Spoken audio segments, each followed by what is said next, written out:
be a control morning. We've had a storm come in, depends whether it's been for 1 or 2 days or possibly up to 4 or 5 days. We have a snow safety team, and what will happen is in that morning, or even the previous day before at about 2:30, they'll have a good look at the weather. They'll be looking at the snow plot and the weather plot and going through certain aspects and so on, and just seeing what sort of layers we have, what the instability is, whether it's going to be reactive, a little bit stubborn, whether it's going to take big explosives to make it go, or if it's going to be quite reactive and just go with ski cutting.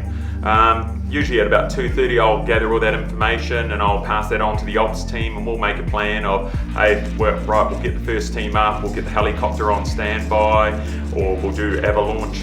So depending if it's a stubborn hazard, then we'll probably use 10 kgs, 20 kg ampo shots.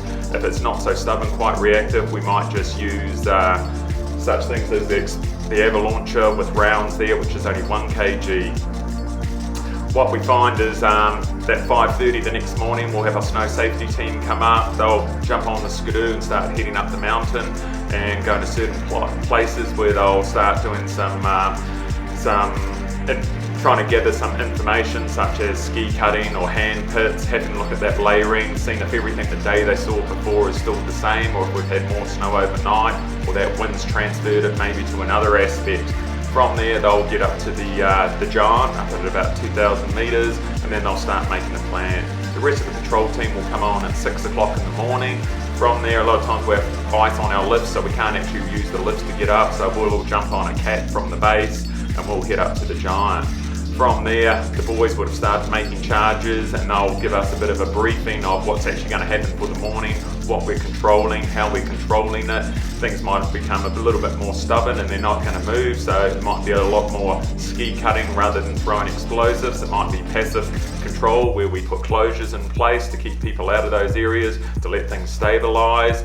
It might be a full control route where we just go and throw charges on everything we're trying to have a good look at, or it might be test shots and doing ski cutting involved in that as well. Usually what we'll do is we'll use work from about 2,000 metres down, so that's about the giant elevation, down to the base area, and then what we'll do is we'll get all our shots and start opening terrain from there down, and then we'll start working from the giant up, so that's from the noon and up around the upper mountains that can threaten the ski field.